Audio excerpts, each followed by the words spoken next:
Welcome to your favorite program, Issues. As you know, Issues is where we discuss a whole lot of matters arising. We look into it, delve into it, try to do justice to it, and with your phone in and your comments, we expand the scope and try to profile solutions on certain issues. So you're very much welcome to this edition. We've been off air from last week because our time was changed, but we are on. Issues is a beautiful program that runs on NTA Channel 11 Asaba, the station that adds value to society. My name is Thelma Eliogo. I am not doing justice to the program for today alone. I have a very big fish, if you know what I mean. I have a barrister, Eugene Uzum. Barrister Eugene Uzum is a social and political analyst. He was the former DG State Bureau for Orientation. He is currently the Executive Director, Center for Core Value Orientation and Leadership in Abuja. Well, that tells you that who we have on today has all it takes to dissect our topic for today. Our topic for today is local government autonomy and the implications. Local government autonomy and the implications. Don't forget, our lines are open so that you can be a part of this program. But before then, I want to welcome you, Barrister Uzum. Yeah, thank you very much for availing us your time it's my today. pleasure. It was not easy getting at you. I know that, but if we do get to you, you will definitely answer as always. Well, it's part of our civic duties to ensure that we do our best in churning out the right orientation for our people, creating the mindset, the right mindset to build the society. Okay, like you know, we are dealing on local government autonomy and the implications therein. Local government, it's been a lot of people don't know where the local government's functions begin and end. They don't know how they are funded. They only know that they get derivation from the state derivation, so to speak. And a lot of work, they presume, as laymen, is left for the state government. So where does the local government come in? Where does the state stop? And the rest of them. So oftentimes when things are done, people ask, is the state government not there? Or is the local government not there? Now they don't know. Just like roads, they don't know which is local government road, which is state government road. But now, government is trying to define it, my own thinking, with this autonomy. Let them be autonomous, deal with themselves, handle their resources, and know how to disburse it. What do you think about that? Thank you very much. The local government system in Nigeria, without prejudice, has been fraught with a lot of irregularities, considering the place of the local government in nation building. Like we all know, the local government is the closest to the people. That's where we have the wards and the units. And it's a tier of government. We have the central government, the federal government, we have the state, and that of the local government. But we have a system where, let me create a scenario where you put up an advert. When you put up an advert for a vacancy, and that's like the chief executive saying, I need somebody who can do A, B, C, D within a jurisdiction, within an area.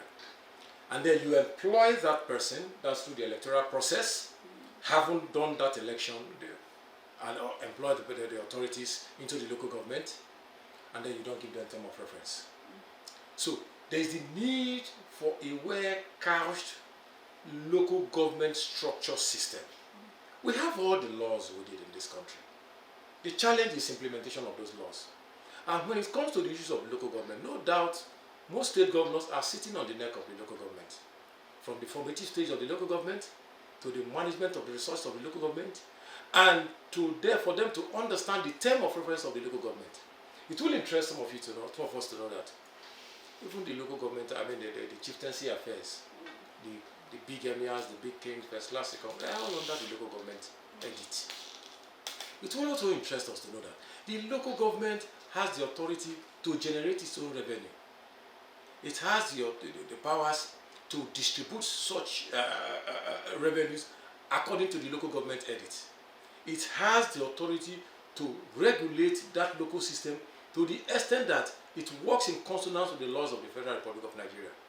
But what we have is a very strong federal system of government, the federal government, and then the central government that without prejudice to a large extent is unproductive. Because what we have at the end of every month is more the state governors going to Abuja cap in hand to lobby for their resources, to lobby for their FAC allocation, and then come back to the state and then disburse as they wish.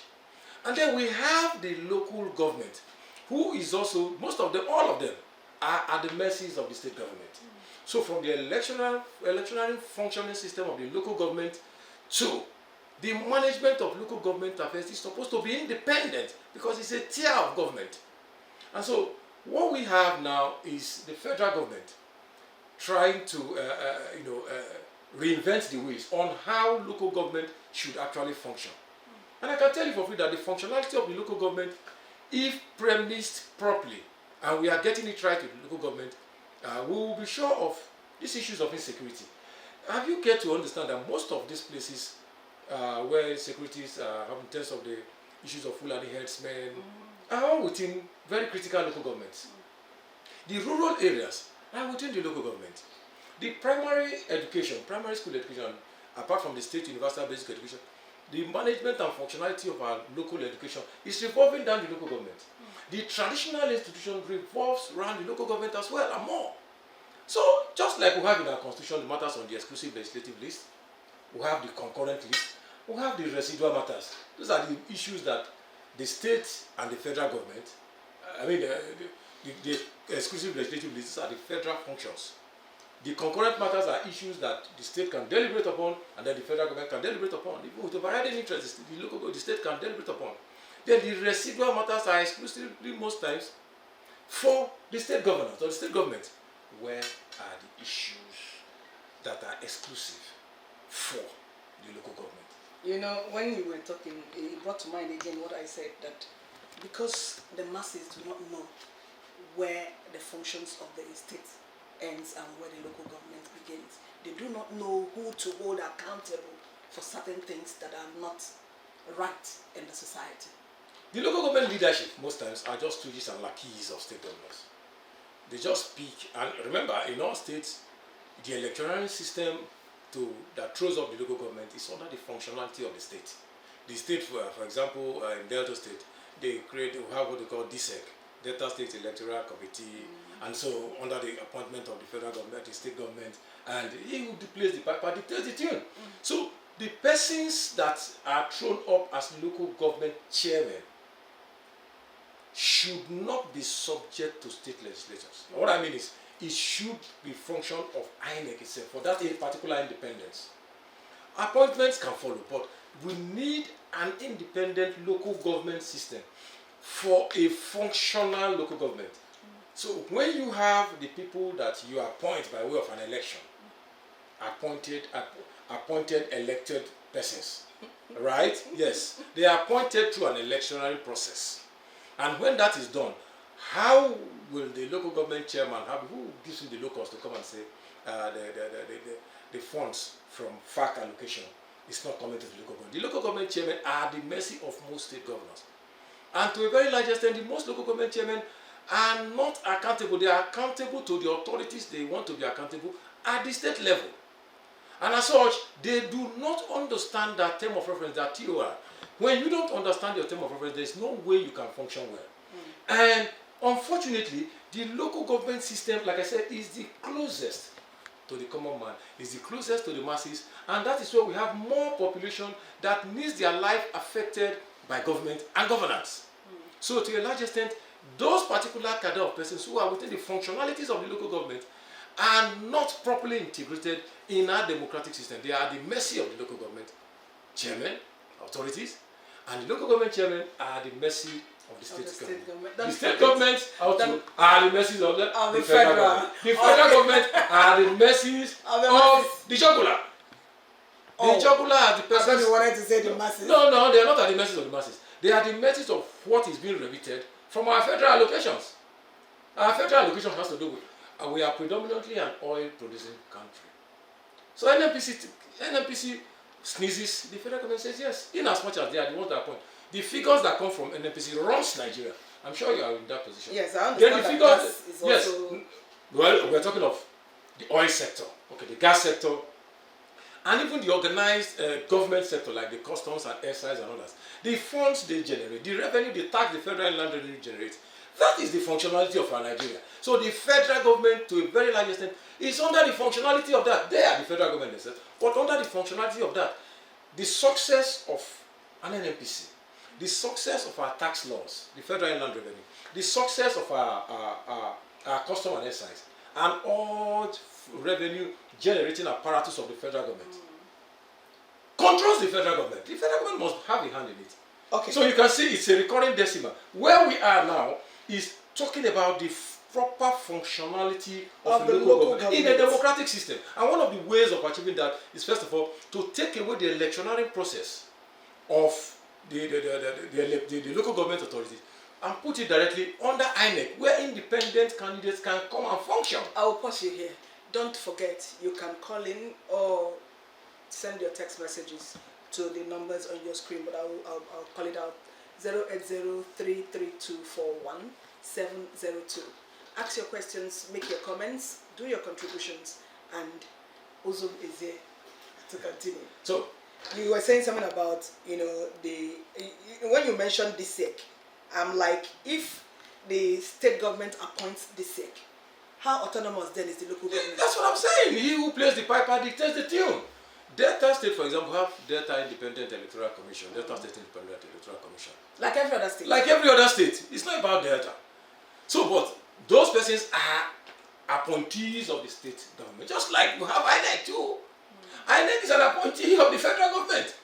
And then INEC is the one that's the umpire that decides. How do you work against, for example, in the sense of, it's just natural that a man that appoints, because, you see, the challenge we have in this country, let's get it right, is that we are very much afraid of strong institutions. Okay.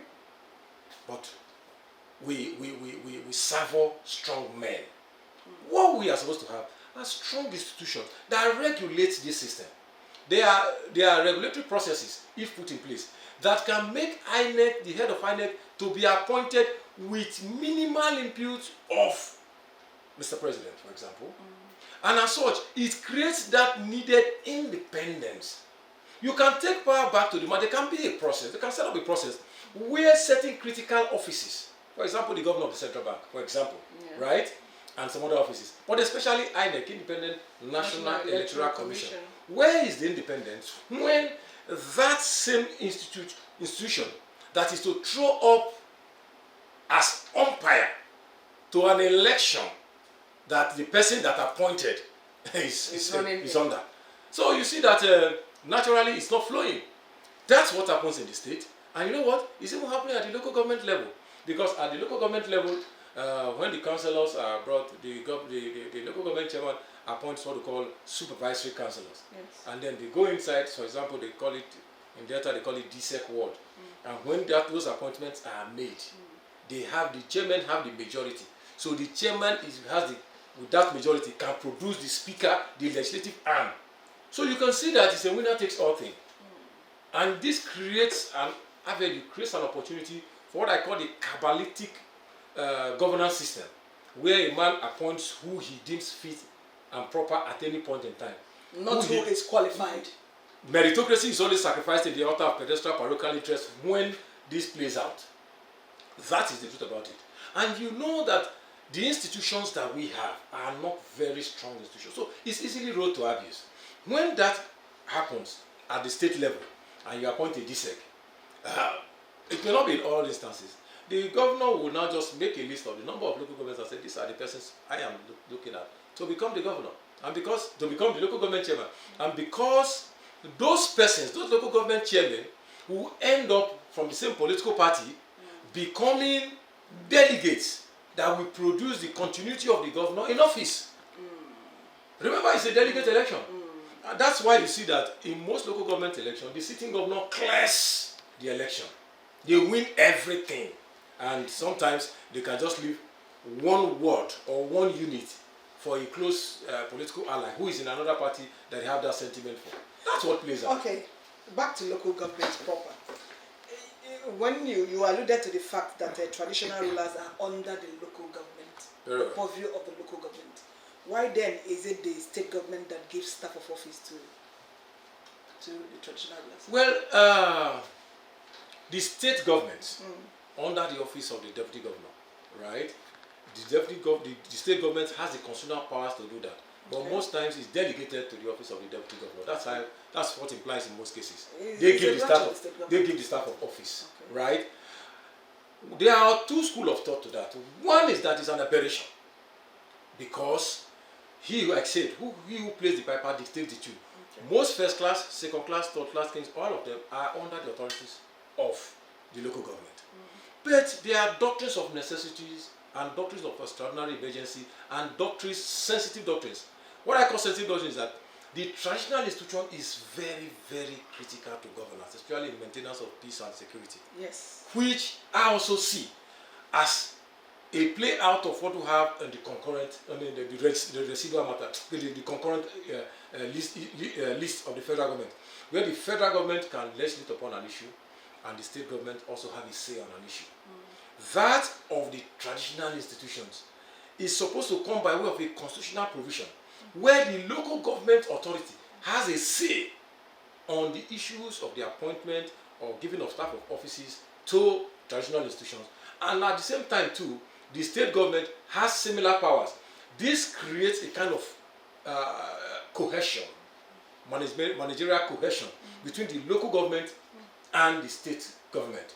But because most of these things, either when they are reduced into writing, we don't follow the law, or the overbearing prowess of the state government, they just, sometimes the local government chairmen are just notified that come tomorrow, the office of the deputy governor will be coming to give a staff of officer. So he just joined he just queues.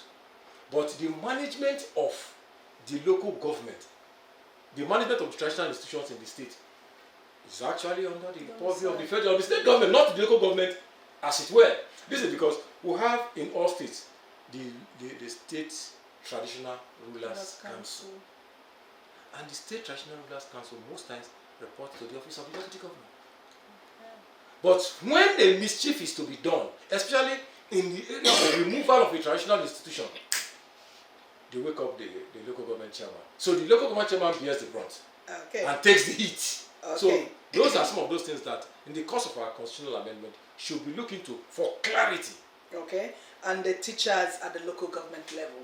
Yes, the teachers at the local government level. Remember that actually the local government is an offshoot of the state. The local government areas, local government leadership is actually closest to the people, like I said. Most rural areas are within the local government and within their purview. But at the same time, you have the state universal basic education, not local government universal basic education. Then you have local government education authority. It's still there.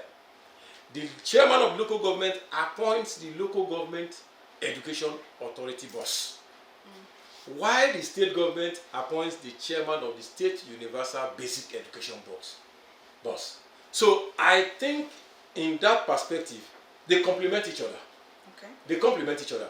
The salaries of local governments are under the teachers in the primary school are under the purview of the local government authority. Okay, we'll take a short break. When we return, this program continues, and don't forget, you can call in or text in your messages.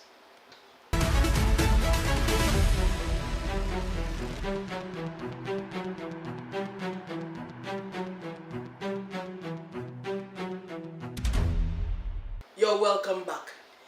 Before we went on the break, Barrister Ozum was speaking extensively on the local government and the teachers at that level.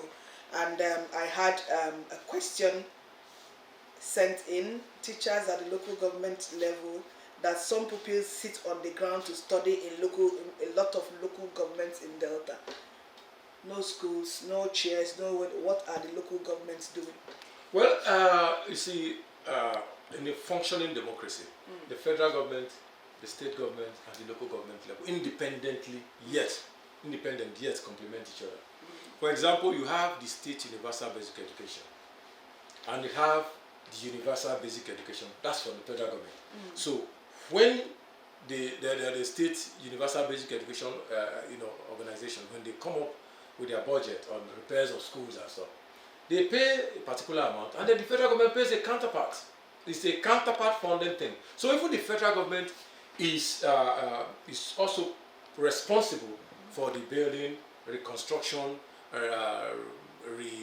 rebuilding of schools, yes. Management of schools, the primary schools through UBEC, Universal Basic Education, and the State Universal Basic Education in collaboration with the local government. Right. So it's a continuum. It depends on if the state, that particular state, prioritizes education to that extent by paying their counterpart funding to the federal government. Because I'm wondering if they collaborate, Yes. this whole body, Yes. they are enough to produce, They are to provide so well. adequate and conducive environment for children. So well. That is the So wisdom. how come they are That is the wisdom behind that particular legislation. So why are Yes. they still sitting on the floor reading? Well, it's not in all cases. Some states are actually doing very well, and I must also say that government is doing a lot in some states in terms of creating the needed infrastructure for primary education. But in some areas, it's really unfortunate because I remember many years ago, 25 years ago, then I was in 25 years ago, I was already headed to the law school. Okay. And there was this song we used to hear on radio that time. Join us, come with us. We are on our way. Education for all by the year 2000. From NTA.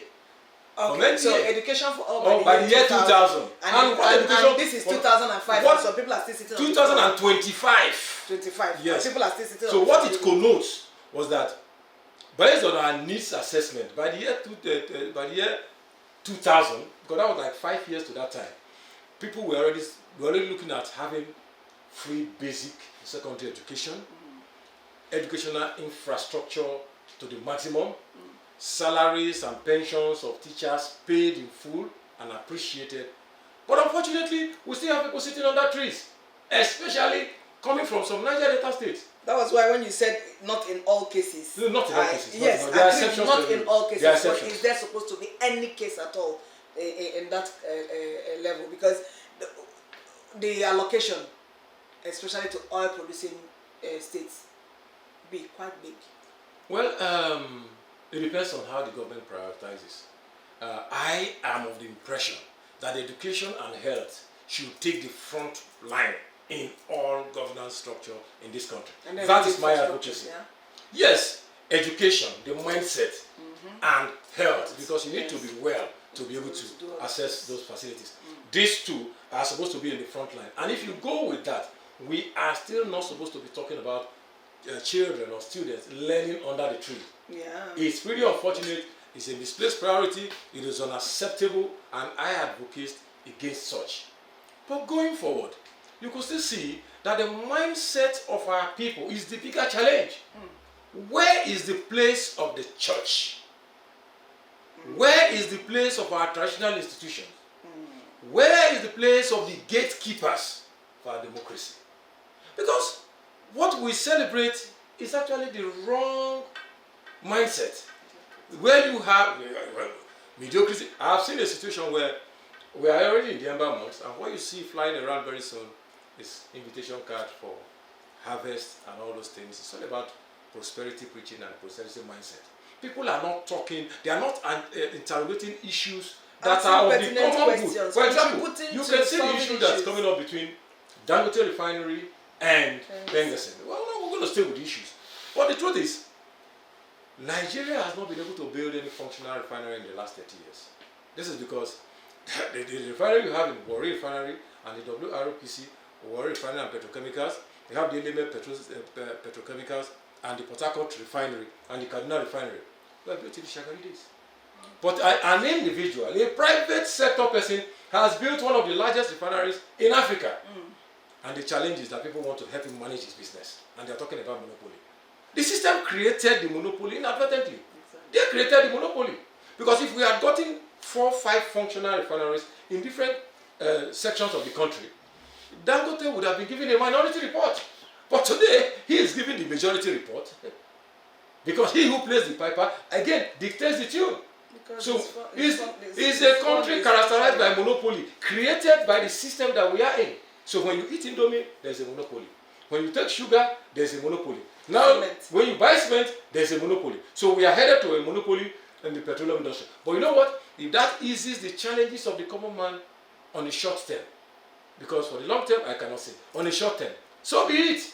You cannot manage somebody's businesses for him because, like you know, he has the incentives to throw. Can you imagine one man just woke up in the morning and looking at 800 or 1,000 people say, I'm going to disengage you from your job? This is because he has the capacity to have employed them. So when we talk about monopoly, a private sector monopoly, what have we been able to do in that? And if he does disengage this number of persons, nothing that means the job market will be... It's already saturated. It's already saturated. So when you talk about monopoly is not being created in 2025. The monopoly has been ab initio. And there are lots of monopolies to be created as we make progress. This is because the monopoly is already there. People have not taken advantage of it. You can see one man sneezing now because of the capacity of the refinery he has built, not because we did not build. But the corruption in our system, the turnaround maintenance, don't worry, we are going to stay with the issues. We are going to stay with the issues. Local government autonomy. Yes. There can be a monopoly. There can be a monopoly in local government management. Yeah. And that is what the many state governors are doing. They have the monopoly of local government management. Reasons because they dictate the process of electing a local government chairman. They dictate the process of who to give funds to as local government chairman. They dictate the management of how to manage the local government system. They employ, the local government service commission is there, controlled by the state government civil service as well. So when you see the monopoly that has been created, you know that the system is fraught with irregularities, and it's time for Nigeria to sit up and process this issue, to really, interrogate it and see how we can get it right going forward. Process this issue and see how we can get it right. Going forward. Going forward. That's been beautiful. And I tell you, if you have not learned anything today, then you were not listening. Well, this program definitely continues because there is a part 2 of this program, and Uzum is still here to do justice to that.